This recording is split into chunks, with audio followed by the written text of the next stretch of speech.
पूरे 1 महीने तक समुद्र में भटकता रहा और हर दिन जिंदा मछली खाकर वह और उसका परिवार जिंदा रहा। एक दिन वह और बर्दाश्त नहीं कर सका, इसलिए उसने अपनी नजरें दूसरी ओर घुमा ली और अपने सामने बैठे अपने बेटे को खाने के बारे में सोचने लगा। जिस समय उसके बेटे को उसका क्रूर पिता उठाकर ले जा रहा था, उसकी माँ ने पतवार उठाई और उस क्रूर पिता को मार डाला और उसे समुद्र में फेंक दिया। मछलियों को खाकर अब 3 सदस्यों वाला परिवार समुद्र में बहता रहा। अंत में जब वे भूख से मरने वाले थे, तभी रेचेल ने उनके सामने जमीन का एक टुकड़ा देखा। उसे लगा कि यह एक भ्रम है, लेकिन ध्यान से निरीक्षण करने के बाद उसने पाया कि यह एक द्वीप था और वह तुरंत बहुत खुश हो गई। इसके बाद नाव सफलतापूर्वक किनारे पर पहुंच गई और रेचेल अपने दोनों बच्चों को लेकर द्वीप पर आ गई। सबसे पहले उसने बच्चों को खाना खिलाने के बारे में सोचा, इसलिए उसने एक नुकीले हथियार से एक नारियल को तोड़ा। अपनी ताकत बढ़ाने के लिए उसका रस पिया और फिर एक कोने में कैनवास का टुकड़ा बिछाया और सामान को घसीटते हुए किनारे तक ले गई और एक साधारण सा तंबू तैयार किया। इसके बाद वह बच्चों को ताजे पानी की तलाश में बाहर ले गई। कुछ कदम चलने के बाद उन्हें एक मीठी धारा मिली। उसने जल्दी से अपनी केतली में पानी भरा और केले पपीते और यहाँ तक कि ताड़ों के पेड़ भी देखे। इन फलों से रेचेल अपने दोनों बच्चों को खाना खिला सकती थी और वे फिर कभी भूखे नहीं मरेंगे। लेकिन तभी द्वीप पर मौसम अचानक बदल गया और थोड़ी देर बाद बिना किसी चेतावनी के भारी बारिश होने लगी। रेचेल ने दोनों बच्चों को तुरंत वापस बारिश से बचने के लिए आश्रय में ले आई, लेकिन उसे पता चला कि उसने जो तंबू लगाया था वह बेकार था। दोनों बच्चों को कंबल उठाकर बारिश में बाहर रहने के अलावा कोई विकल्प नहीं था। जब बारिश रुकी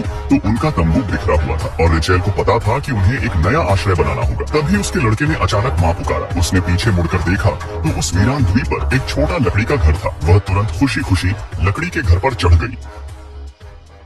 लड़की पूरे 1 दिन तक समुद्र के बीच में फंसी रही, लेकिन जब आखिरकार उसे बचाने गोताखोर आए तो वह अचानक घबरा गई। बाईं ओर वाले व्यक्ति को एहसास हुआ कि कुछ गड़बड़ है, लेकिन दूसरा व्यक्ति उसको बचाने के लिए आगे बढ़ता रहा और उसके पीछे वाला उसका साथी चुपके से वापस जाने लगा। अगले ही पल एक समुद्री शार्क बाहर आई और उसके साथी को उठा के ले गई। डर के मारे वह लड़की की ओर तैरकर भागा, लेकिन वह चाहे कितना भी तेज क्यों न हो, वह शार्क जितना तेज नहीं हो सकता। अगले ही पल वह लहर के नीचे से गायब हो गया और उसका केवल 2 टुकड़ों में कटा हुआ सर्फबोर्ड बचा था। फिर समुद्र शांत हो गया। लड़की अपने सामने का दृश्य देखकर बुरी तरह से डर गई। उसे समझ नहीं आ रहा था कि क्या करे। पता चला व्यक्ति अपने तैराकी कौशल से शार्क के मुंह से भागने में कामयाब रहा। लड़की उसे घसीटकर ऊपर ले जाने के लिए दौड़ी, लेकिन तभी उसे क्रूर शार्क फिर से समुद्र के अंदर खींच के ले गई। लड़की ने पानी की ओर भय से देखा। उसे उम्मीद थी कि वह दोबारा वापस आएगा, लेकिन इस बार उसे केवल खून दिखाई दिया। धीरे धीरे आसमान में अंधेरा छाने लगा था और बढ़ती हुई लहरें जल्द ही चट्टानों को डुबो देगी, जिससे उसका बचना असंभव हो जाएगा। लड़की ने पास ही स्थित समुद्री बोया देखा और एक साहसिक निर्णय लिया। जब शार्क ध्यान नहीं दे रही थी, वह सीधे समुद्र में कूद गई और अत्यधिक जहरीली जेलीफिश के एक समूह के पास गुजरी।